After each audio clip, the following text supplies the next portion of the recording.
शादी की रात का सन्नाटा।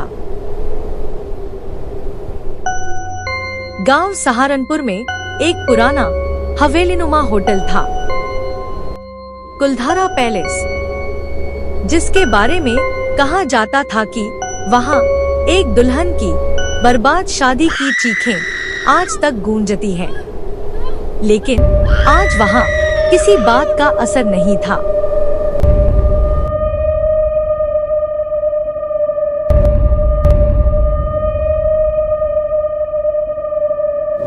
क्योंकि यानिक और किया की नई शादी की पार्टी उसी हवेली में रखी गई थी।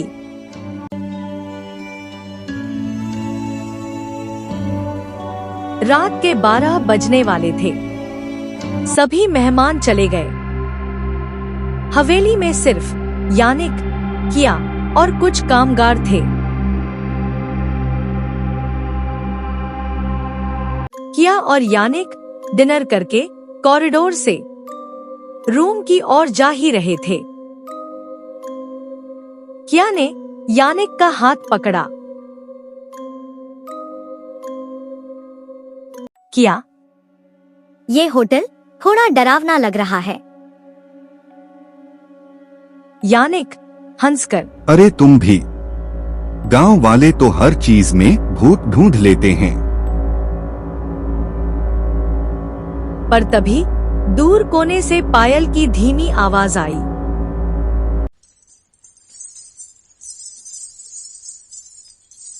किया ने तुरंत यानिक का हाथ कसकर पकड़ा। ये कौन है वहां?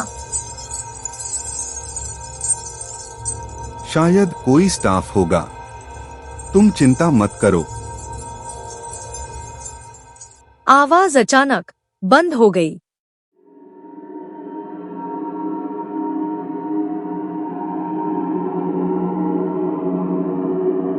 रात को दोनों अपने कमरे में पहुंचे।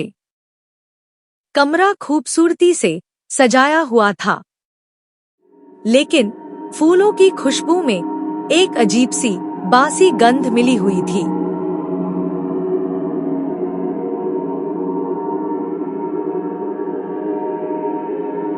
किया बालकनी के पास गई।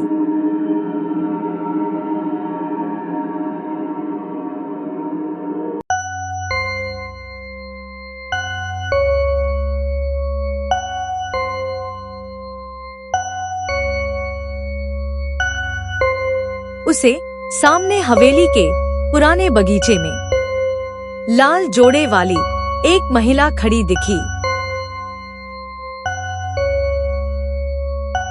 उसके दोनों हाथों में कांच की चूड़ियां और खून लगा था। किया डरकर पीछे हट गई।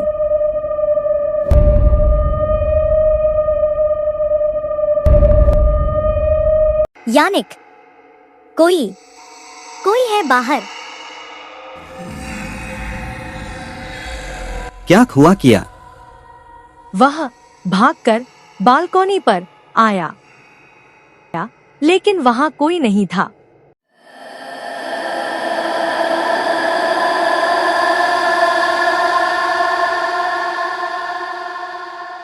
अगली सुबह किया ने होटल के केयरटेकर रघु काका से पूछा, कल रात लाल जोड़े वाली कोई औरत यहाँ दिखी, कौन थी वो? रघु काका का चेहरा पीला पड़ गया।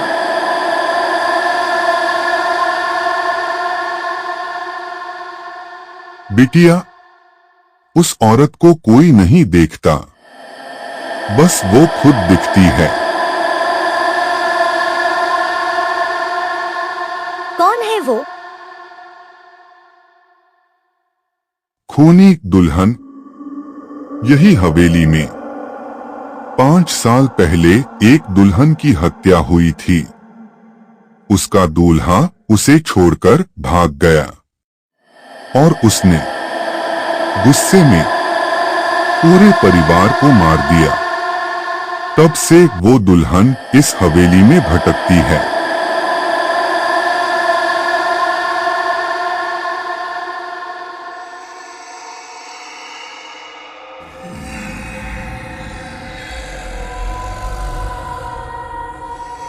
किया का डर अब बढ़ गया। ये सब सुनकर यानिक ने हंसकर कहा, काका की बातों में मत पड़ो, भूत वूत कुछ नहीं होता। उसी रात कमरे में अचानक तेज हवा का झोंका चला।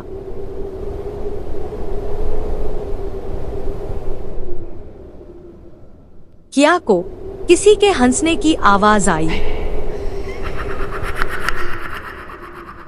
किया ने आंख खोली तो सामने वही लाल जोड़े वाली औरत खड़ी हंस रही थी, हाथ में खंजर लिए।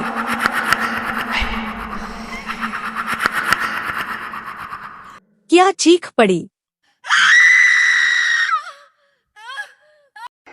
यानिक ने देखा वहां कोई नहीं था, पर वो खंजर वहीं पड़ा था और धीरे धीरे हवा में गायब हो गया।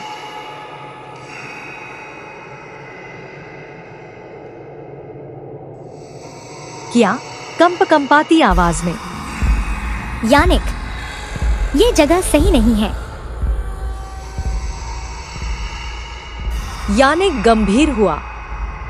ठीक है, सुबह निकल जाते हैं। लेकिन भाग्य को कुछ और मंजूर था।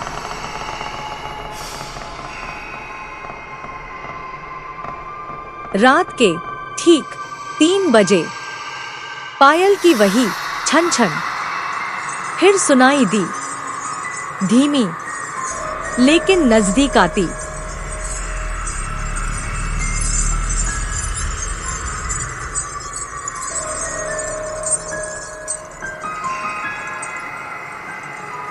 किया को आवाज आई जैसे कोई उसे पुकार रहा है।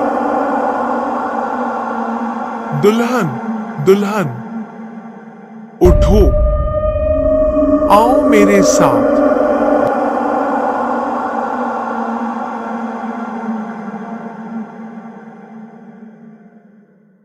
किया चुपचाप उठी और उस औरत के पीछे पीछे चलते हुए कमरे से बाहर निकल गई।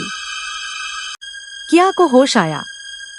अपने सामने लाल जोड़े वाली औरत को देखकर उसकी चीख निकल गई।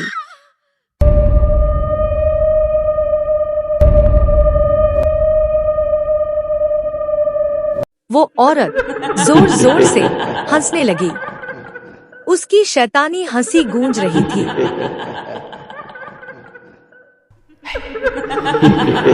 देखते ही देखते उसका रूप बदल गया और वो एक भयानक चुड़ैल में बदल गई। चुड़ैल धीमी आवाज में बोली, दुल्हन, तुम मेरी जगह ले रही हो।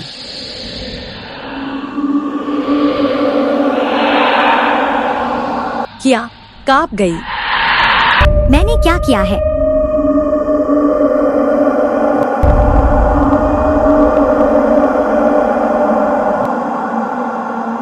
खुनी दुल्हन किया की ओर बढ़ने लगी। यानिक बीच में आ गया। तुम्हें जो चाहिए मुझसे कहो, उसे मत छुओ। दुल्हन ठिठक गई। उसकी लाल आंखें यानिक के चेहरे पर टिक गईं।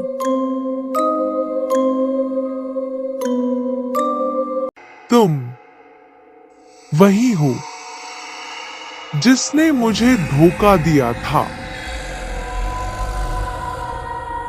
यानिक चौंका। क्या? मैं? अचानक खूनी दुल्हन चिल्लाई। खूनी दुल्हन किया को मारने आगे बढ़ी। यानिक चिल्लाया, रुको, मुझे बताओ, मैं कौन हूँ?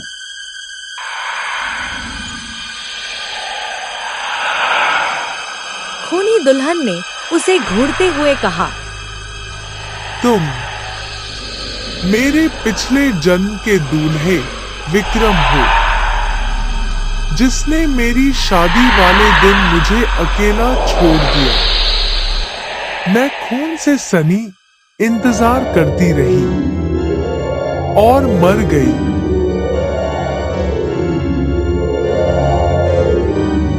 यानिक की आंखें फैल गईं। उसे अचानक तेज दर्द हुआ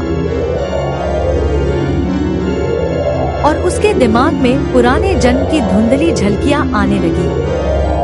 वो विक्रम के रूप में दुल्हन को छोड़कर भाग रहा था। यानिक नीचे बैठ गया। अगर मैं वो था तो मैं माफी चाहता हूँ, लेकिन किया की गलती नहीं है। खूनी दुल्हन रुक गई। उसकी आंखें नम हुईं।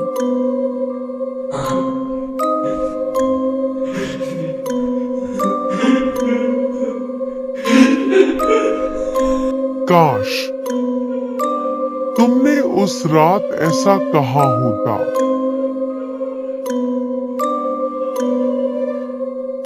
उसका चेहरा मुलायम होने लगा।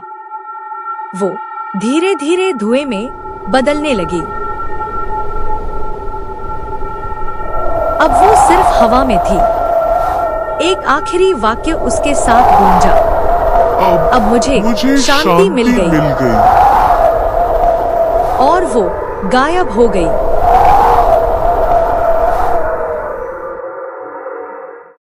अगली सुबह दोनों वहां से निकल गए। हवेली शांति में दिखाई दे रही थी। लेकिन जब वे घर पहुंचे, किया का फोन अचानक अपने आप ऑन हो गया।